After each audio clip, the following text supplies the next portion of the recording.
प्रदेश के उप मुख्यमंत्री अरुण साव ने विष्णुदेव साय सरकार के 1 वर्ष पूर्ण होने के अवसर पर कहा कि 13 दिसंबर को भाजपा के राष्ट्रीय अध्यक्ष जगत प्रसाद नड्डा रायपुर पहुंचेंगे और प्रदेश सरकार की उपलब्धियों को जनता के सामने रखेंगे।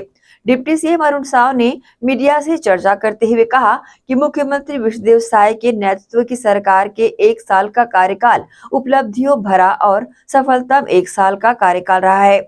ये कार्यकाल उपलब्धियों के लिए, मोदी की गारंटी को पूरा करने के लिए और सुशासन के लिए जाना जाएगा। डिप्टी सीएम ने विष्णुदेव साय सरकार की उपलब्धियों को गिनाते हुए कांग्रेस पर जमकर हमला किया। जब से राज्य में हमारी सरकार बनी है, लगातार विकास के काम शहरों और गांवों में स्वीकृत हुए हैं। पर्याप्त राशि नगरीय निकायों को हमारी सरकार बनने के बाद हमने जारी किया है। 2000 करोड़ से अधिक की राशि नगरीय निकायों में अलग अलग मदों पे हमने जारी किया है। उसी तरह से सड़कों का काम हुआ है, अन्य विकास के काम हुए हैं। इन सभी कामों के भूमि पूजन और लोकार्पण का कार्यक्रम लगातार हो रहा है। रायगढ़, चिरमिरी, अंबिकापुर और आज बलौदाबाजार जिले में सोनाखान में एक तरफ शहीद वीर नारायण सिंह के शहादत दिवस का कार्यक्रम है और वहीं लोकार्पण भूमि पूजन का भी कार्यक्रम होगा। और लगातार पूरे प्रदेश में माननीय मुख्यमंत्री जी विकास कार्यों का लोकार्पण और भूमि पूजन कर रहे हैं। तेज गति से प्रदेश में विकास के काम हो रहे हैं। अधोसंरचना का विकास हो रहा है, नागरिक सुविधाओं में विस्तार हो रहा है। और ये अंतर है सरकार का कि पिछली कांग्रेस की सरकार में कैसे विकास अवरुद्ध हुआ था और भारतीय जनता पार्टी की सरकार बनने के बाद विष्णुदेव साय जी के नेतृत्व में शहरों और गांवों का सुव्यवस्थित विकास का क्रम तेज गति से जारी है। विष्णुदेव साय जी के नेतृत्व वाली सरकार की उपलब्धियों भरा और सफलतम 1 साल का कार्यकाल पूरा हो रहा है। ये कार्यकाल जाना जाएगा उपलब्धियों के लिए, ये कार्यकाल जाना जाएगा मोदी की गारंटी को पूरा करने के लिए, ये कार्यकाल जाना जाएगा सुशासन के लिए। और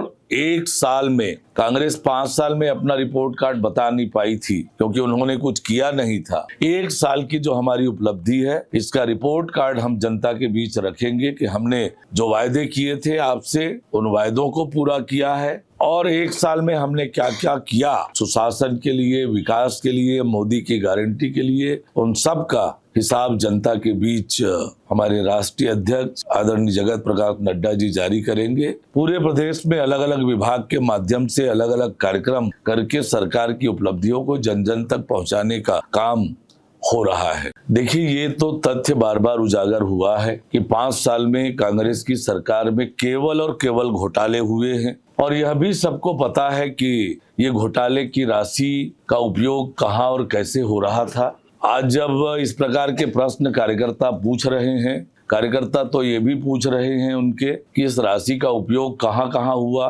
किन किन राज्यों में हुआ, कहां तक पहुंचा। ये छत्तीसगढ़ की जनता के काढ़ी कमाई के पैसे लूटे गए। कांग्रेस के नेताओं को, प्रभारी लोगों को ये बताना चाहिए कि ये घोटाले के पैसे आखिर कहाँ गए, किन किन राज्यों में गए और किस किस कामों में उपयोग हुआ, ये बताना चाहिए। देखिए, कांग्रेस पार्टी में आपसी झगड़े ये लगातार चल रहे हैं।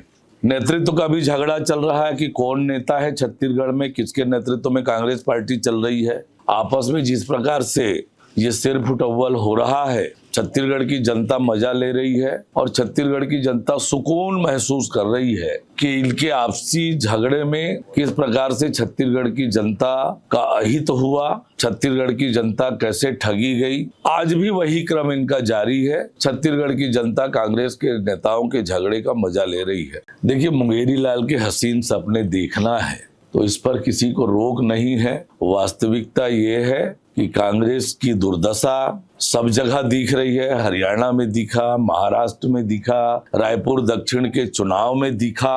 अब ये जो मंजर है, आने वाले निकाय के चुनाव और पंचायत चुनाव में कांग्रेस का यही हसर होना है। कांग्रेस जिस प्रकार से जनता से दूर जा चुकी है, कभी जनहित से इनका कोई सरोकार नहीं रहा है और इसलिए जनता भी इनसे दूर जा चुकी है।